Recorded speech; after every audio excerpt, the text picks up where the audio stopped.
Hello students. पिछले video में हमने इंडेक्स नंबर या सूचकांक की संबंध में थ्योरेटिकल बातें, सैद्धांतिक बातों को समझा था। आज हम देखते हैं कि इसकी गणना अगर हमें करनी पड़ती है तो वो किस प्रकार से की जाती है। सूचकांक बहुत प्रकार के होते हैं, जिसमें कीमत सूचकांक, price index number, quantity index number, values index number यानी कि मूल्य सूचकांक। वैल्यू का मतलब यहाँ पर टोटल वैल्यू से है, कुल मूल्य से है, प्राइस से नहीं है, है ना। प्राइस इंटू क्वांटिटी बराबर टोटल वैल्यू, और किसी विशेष उद्देश्य के अनुसार सूचकांक। इसी प्रकार से अगर हम सूचकांकों की बात करें तो इसको यूं भी कह सकते हैं कि सरल सूचकांक और भारित सूचकांक, जहां पे मात्रा और मूल्य दोनों, प्राइस और क्वांटिटी दोनों को ध्यान में रख के कैलकुलेशन जब की जाती है, दोनों चीजें प्रश्न में और कैलकुलेशन करते हैं तो वेटेड इंडेक्स नंबर हो जाते हैं। और जब मात्रा प्रश्न में नहीं हो, केवल प्राइस दे रखी होती है, तो हम मूल्य सूचकांक की गणना करते हैं। तो सामान्यतया जो बेस फार्मूला है इंडेक्स नंबर को कैलकुलेट करने का, वो है यहाँ पर बोर्ड पर आप देख रहे हैं, प्राइस इंडेक्स नंबर, मूल्य सूचकांक, जिसको सिंबल P01 हमने पिछले वीडियो में भी समझाया। इसको P01 जीरो आधार वर्ष के आधार पर एक प्रचलित वर्ष का सूचकांक कैसे कैलकुलेट करेंगे। प्राइस ऑफ करंट ईयर, प्रचलित वर्ष का मूल्य लेना है, प्राइस लेना है, जिसको P1 से डिनोट किया जाता है। और प्राइस ऑफ बेस ईयर, आधार वर्ष का, बेस ईयर मीन्स आधार वर्ष, जिसको कि आधार माना जाना है। नीचे लिखा हुआ है फार्मूले में, का मतलब ये आधार है, this is base. Price of base year, जिसको कि सिंबॉलिक टर्म में हम P0 कहेंगे, मल्टीप्लाइड बाई 100। तो ये बेस फार्मूला है जिसके आधार पर हम मूल्य सूचकांक या सूचकांक ज्ञात करते हैं। अब आधार की जब हम बात करें तो आधार वापस दो प्रकार के हो सकते हैं। स्थिर आधार हो सकता है, फिक्स्ड बेस हो सकता है, यानी कि किसी एक पर्टिकुलर वर्ष के आधार पर बाकी सारे वर्षों के मूल्यों के लिए मूल्य सूचकांक को ज्ञात कर लेना। वो एक वर्षीय भी हो सकता है किसी एक वर्ष के आधार पर, और बहुवर्षीय माध्य भी हो सकता है कि बहुत सारे मूल्य अगर दे रखे हैं तो उनका एक माध्य निकाल ले हम, और प्राइस रिलेटिव पहले ज्ञात करके फिर प्राइस रिलेटिव का माध्य निकाल लें, वही सूचकांक हो जाएगा।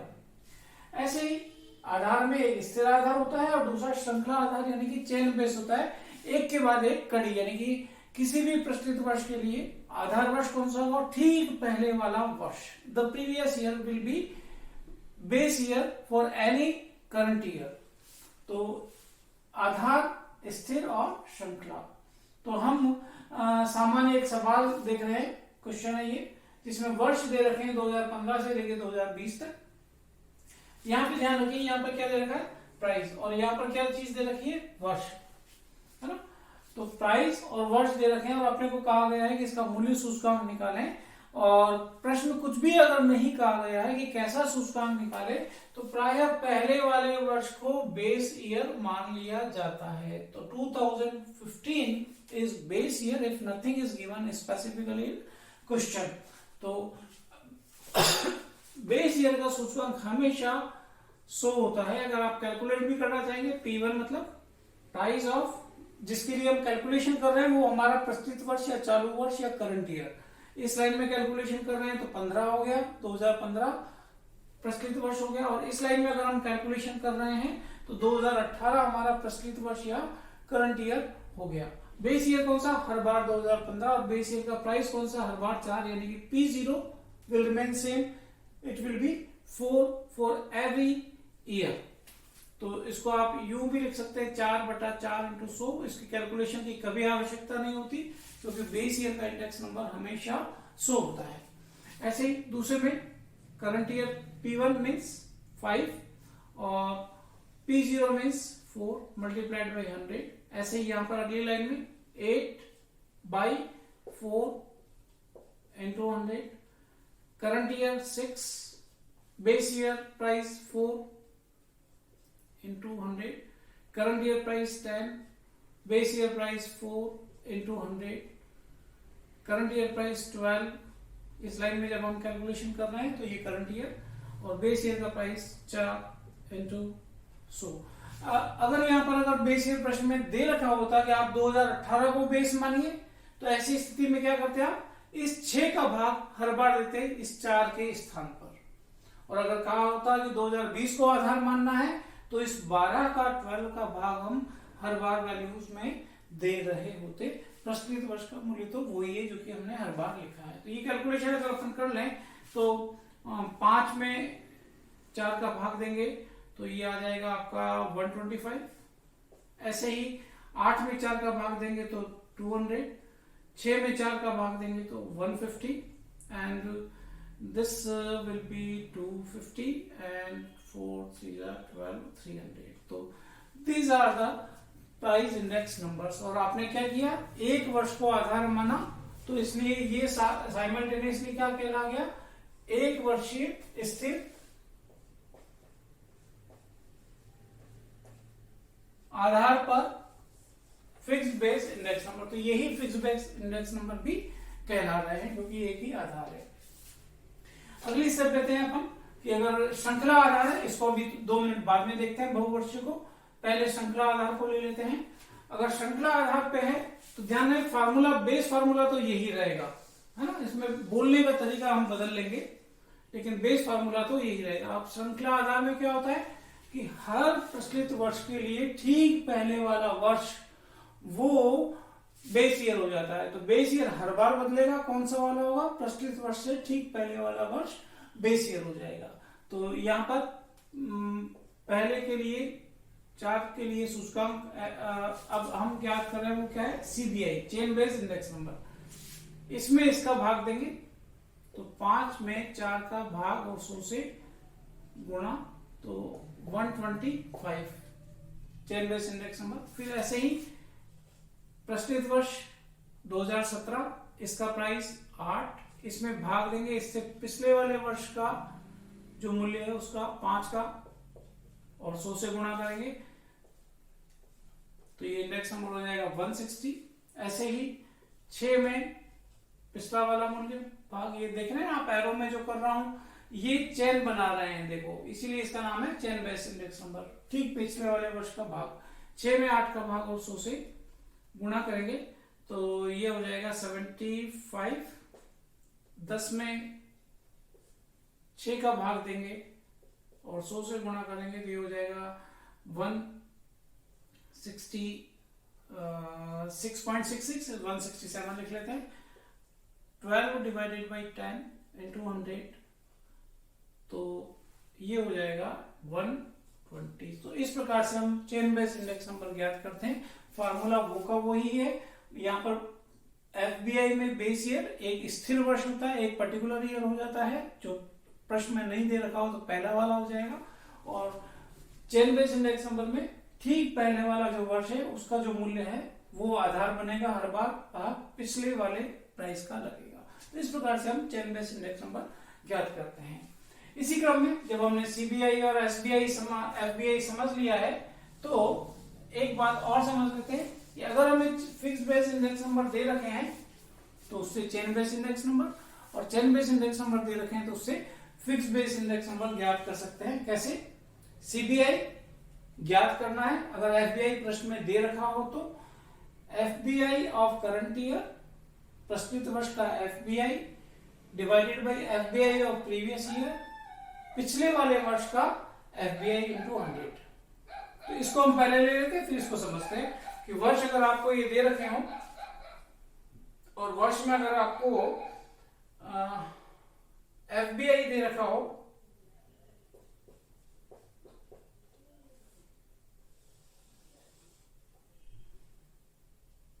वर्ष के साथ में, मान लेते हैं 100, 125, 200, 150, 200 अगर ये दे रखे हैं मान लें एफबीआई, तो सीबीआई कैसे ज्ञात करेंगे, फार्मूला वो लगाएंगे सीबीआई ज्ञात करने के लिए। एफबीआई ऑफ करंट ईयर, इस वर्ष में मैं लिख रहा हूं तो करंट ईयर 2015 ही होगा, इसका एफबीआई ये प्रीवियस ईयर नहीं है तो अभी भी इसको अपन को 100 ही कहना पड़ेगा, इंटू 100 ये 100 हो जाएगा। ऐसे ही ऐसे एफबीआई 125, पहले वाले वर्ष का एफबीआई 100 इंटू 100, ये हो जाएगा 125। ऐसे ही 200, ये एफबीआई ऑफ करंट ईयर, इसमें प्रीवियस ईयर के एफबीआई का भाग देना है, यानी 125 इंटू 100। यही सूत्र हम हर बार काम में ले रहे हैं, FBI of current year upon FBI of previous year. 200 में अगर हम 125 का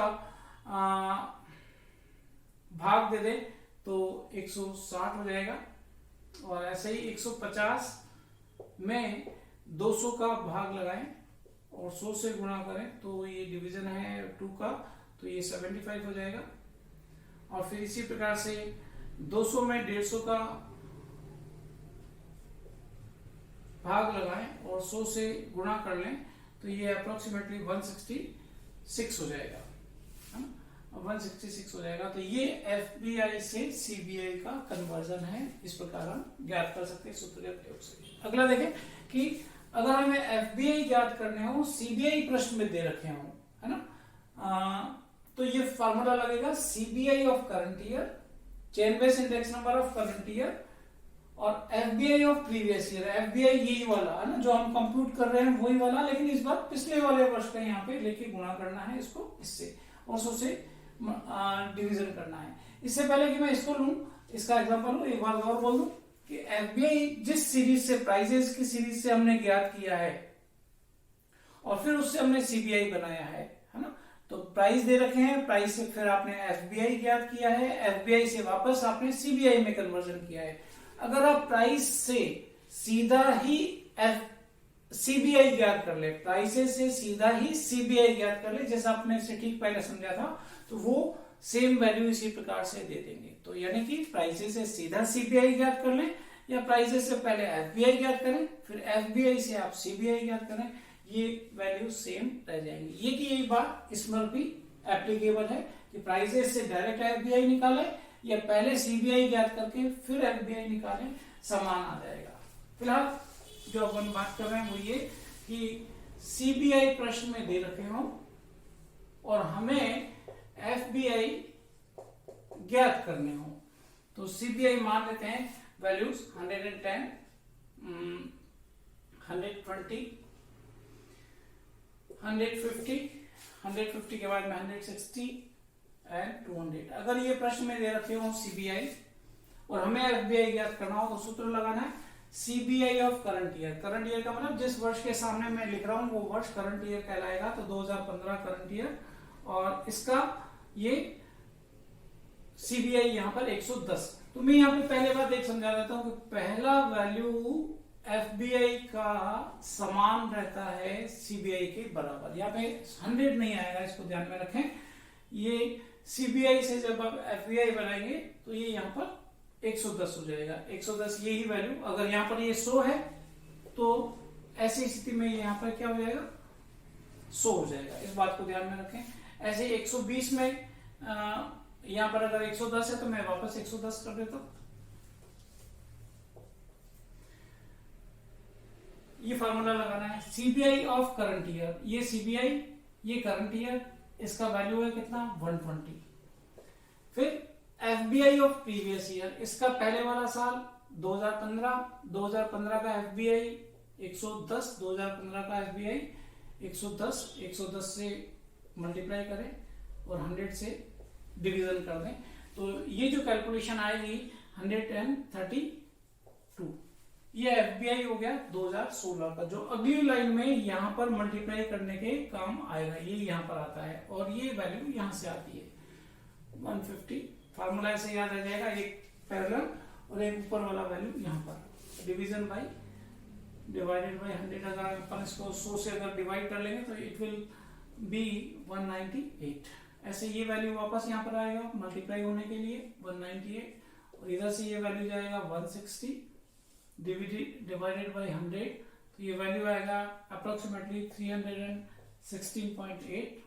ऐसे ही 200 लास्ट लाइन में ये इनटू 316.8 डिवाइडेड बाय 100, तो ये वैल्यू आ जाएगा 634 अप्रोक्सीमेटली।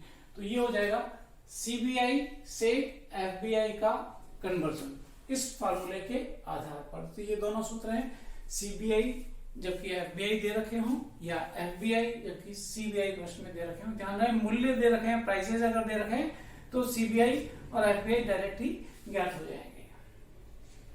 इसके बाद में हम देखते हैं और एक बात,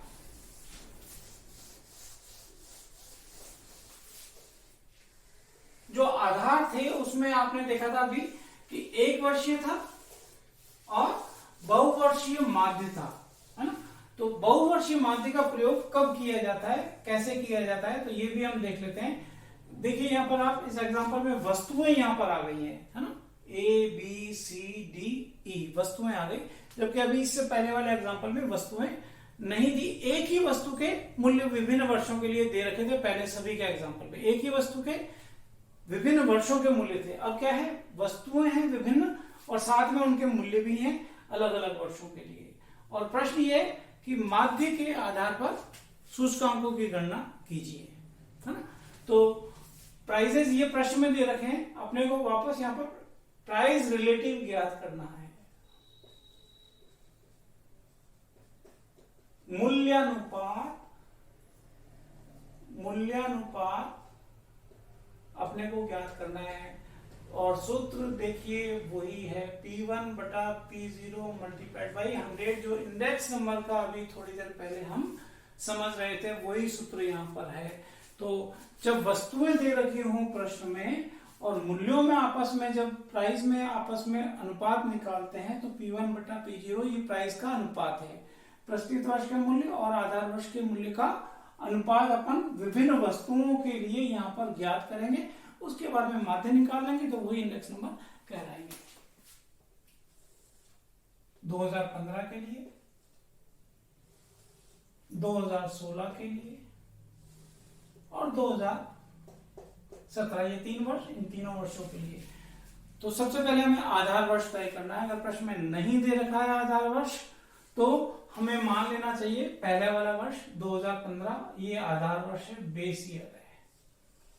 इस बेस ईयर के आधार पर अपन कैलकुलेशन करें तो आधार वर्ष 10 में 10 का भाग देंगे और 100 से गुणा करेंगे तो 100 ही आएगा। ऐसे ही 5 में 5 का भाग 100, 15 में 15 का भाग 100, 20 में 20 का भाग 100 और 26 में 26 का भाग और 100 से गुणा करेंगे तो ये भी 100 हो जाएगा। यानी कि बेस ईयर है तो प्राइस रिलेटिव जिसका सूत्र सूचकांक वाला ही है तो ये 100 वैल्यू दे देगा।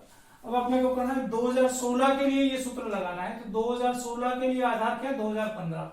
2016 का मूल्य कितना है 12, 12 में भाग कितने का देना है 10 का, 12 बटा 10 इंटू 100। ऐसे एक बार और लिख देता हूं 10 बटा 5 इंटू 100। ऐसे ही इसमें इसका और इसमें इसका भाग देंगे तो ये वैल्यू प्राइस रिलेटिव आ जाएंगे। 2016 के लिए 120, ये भाग देंगे तो 200।